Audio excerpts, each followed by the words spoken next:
قرآن کیوں اللہ نے نازل فرمایا؟ ہم نے یہ سمجھا ثواب کمانے کے لیے اور ثواب پہنچانے کے لیے. زندہ ہو تو پڑھ کر ثواب جمع کر لو، اور کوئی مر جائے تو پڑھ کر ثواب پہنچا دو، بس اسی لیے قرآن.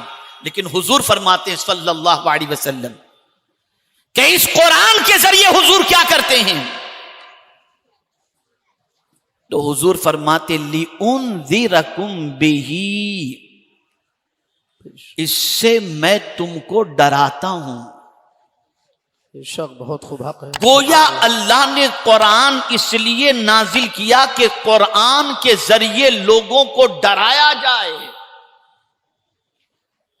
اب قرآن کے ذریعے ڈرانے سے کیا مطلب، اسے بھی تھوڑا سمجھو. تو میرے پیارے آقا صلی اللہ تعالی علیہ وسلم کے پیارے دیوانوں، قرآن کے ذریعے ڈرانے سے مطلب یہ ہے، اس کو پہلے ایک مثال کے ذریعے سمجھاؤں تو بات سمجھ میں آ جائے گی کہ آدمی خبریں سنتا ہے اور کسی نیوز چینل کے بارے میں کہتا ہے کہ اس کی خبر سچی ہوتی ہے، اس کی خبر اوتھینٹک ہوتی ہے. اس طرح سے آدمی اخبار پڑھتا ہے، ٹی وی پر نیوز دیکھتا ہے، سوشل میڈیا پہ نیوز دیکھتا ہے، اور ان خبروں پر بھروسہ کر لیتا ہے. مثال کے طور پر اگر یہ خبر کسی کے کان تک پہنچائی جائے کہ کل طوفان آنے والا ہے تو آدمی ڈر جائے گا. کل اگر کہا جائے کہ زلزلہ آنے والا ہے، حالانکہ کوئی نہیں بتا سکتا کہ کل زلزلہ آئے گا یا نہیں آئے گا، لیکن بالفرض کہیں سے کوئی خبر آ گئی، جیسا کہ ابھی کچھ سالوں پہلے خبر آئی تھی کہ ممبئی کے سمندر سے طوفان ٹکرانے والا ہے، تو آدمی الرٹ ہو گیا تھا، باہر نکلنے کے لیے ڈر رہا تھا. کبھی یہ اعلان ہو جائے کہ کل موسلا دھار بارش ہوگی، لوگ باہر نہ نکلے، اسکول کی چھٹی کر دی جاتی ہے. پتہ چلا ہم اخبار کی خبریں پڑھ کر، الیکٹرانک میڈیا کی خبر پڑھ کر، سوشل میڈیا کی خبر پڑھ کر ڈر جاتے ہیں کہ کل یہ پرابلم آنے والا ہے. لیکن ایک بات اور بتا دوں کہ جب یہ خبریں آتی ہیں ہم ڈر کر تو بیٹھ جاتے ہیں، لیکن دوسرے دن معاملہ بالکل برعکس نکلتا ہے. نہ بارش ہوتی ہے، نہ موسلادھار بارش ہوتی ہے، نہ طوفان آتا ہے، نہ رفتار ہوتی ہے، کچھ بھی نہیں، سب ایسے ہی نارمل ہو جایا کرتا ہے.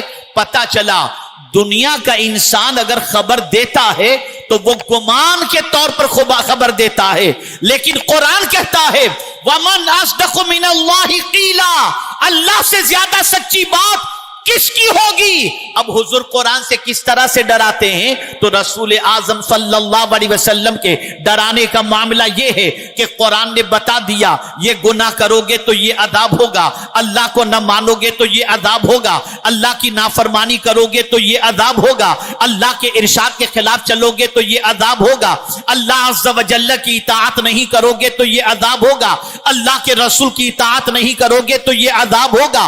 قرآن نے یہ جا بجا فرما دیا. لیکن میرے پیارے آقا صلی اللہ علیہ وسلم کے پیارے دیوانوں، جو لوگ قرآن پر ایمان رکھتے ہیں، جو قرآن کو اللہ کی کتاب مانتے ہیں، جن کا قرآن پر پختہ یقین ہے، جب وہ قرآن کی آیتوں کو سنتے ہیں، آیت عذاب سنتے ہیں، آیت عتاب سنتے ہیں، تو لرز جاتے ہیں، کانپ جاتے ہیں. جیسا کہ میں آپ کو بتاؤں میرے پیارے آقا صلی اللہ علیہ وسلم کے پیارے دیوانوں، سیدنا فاروق اعظم رضی اللہ المولا تبارک و تعالی عنہ مدینے کی گلی سے گزر رہے تھے. رات کے سناٹے کے اندر کسی گھر سے قرآن کی تلاوت کی آواز آئی اور پڑھنے والا کوئی پڑھ رہا تھا اور یہ پڑھ رہا تھا ان عذاب ربک لواقع، بے شک تیرے رب کا عذاب قائم ہونے والا ہے. یہ آواز قرآن کی، یہ آیت کریمہ کی آواز جب حضرت فاروق اعظم کے کانوں سے ٹکرائی راہ چلتے ہوئے گر گئے, بے ہوش ہو گئے. لوگ اٹھا کر حضرت فاروق اعظم کو لے کر کے گئے اور ان کے گھر تک پہنچائے.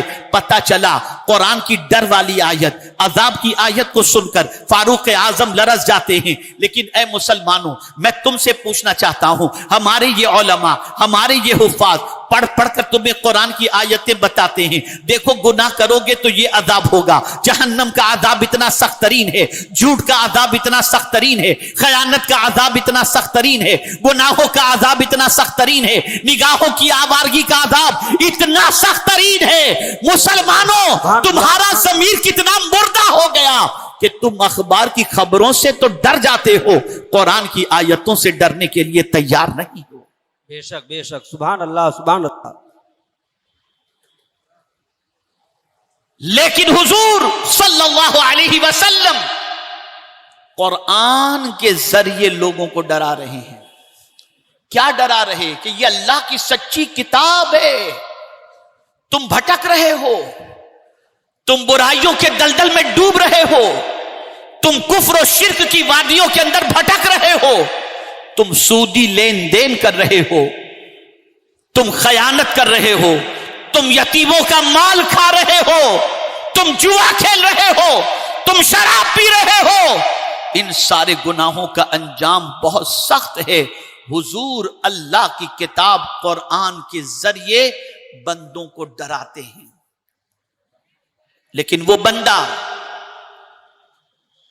جو حضور صلی اللہ علیہ وسلم کے ڈرانے پر ڈر گیا اور اس کے دل کے اندر اللہ کا خوف پیدا ہو گیا اور اس نے گناہ چھوڑ دیا, تو قرآن کہتا ہے وَمَن يُطِعِ اللَّهَ وَرَسُولَهُ فَقَدْ فَازَ فَوْزًا عَظِيمًا. جس نے اللہ اور اس کے رسول کی اطاعت کی, اللہ اسے بڑی کامیابی عطا فرما دیتا ہے. اگر آج کا مسلمان یہ تصور کر رہا ہے کہ ہمارا زوال, ہماری پسماندگی, ہماری تباہی اور ہماری بربادی کا ذمہ دار کوئی اور ہے, تو میں کہتا ہوں نہیں, اپنی بربادی کے ذمہ دار ہم خود ہیں. ہم نے قرآن کو ایک ثواب کا مشین سمجھ لیا, قرآن کو اتنی معزز کتاب سمجھ کر بلندی پر رکھ دیا کہ غلطی سے بھی ہمارا ہاتھ اللہ کی کتاب تک نہ پہنچے. اور آج یہ کتاب ہمارے حق میں بد دعائیں کر رہی ہے. آج یہ کتاب قیامت کے دن ہمارے خلاف گواہی دینے کے لیے تیار ہے کہ ہم نے اس کتاب کا حق ادا نہیں کیا. اس کتاب کو اللہ کی کتاب تو مانتے ہیں, لیکن اس کے ساتھ جو وابستگی ہونی چاہیے وہ وابستگی ہماری اس کتاب کے ساتھ نہیں ہے. اے رسول اعظم صلی اللہ علیہ وسلم کے دیوانوں, آپ جانتے ہو قرآن سے کل بھی دنیا خوف زدہ تھی اور آج بھی قرآن سے دنیا خوف زدہ ہے. اور یہ شاید آپ نہ جانتے ہو, اس لیے کہ آپ کو تو فرصت ہی نہیں گٹکھا کھانے سے. آپ تو دیکھتے ہو جس طریقے سے دیگر کاموں کے اندر پیسے اڑائے جاتے ہیں, ویسے ہی نعتوں کی محفل میں بھی پیسے اڑائے جاتے ہیں. یہ طریقہ اچھا نہیں ہے. آپ ادب سے لا کر رکھ دیجئے, دے دیجئے. یہ اڑانے کا سسٹم کہاں سے آپ نے سیکھا؟ یہ ساری چیزیں غلط ہیں, بند کرو اسے, چھوڑ دو ان طریقوں کو.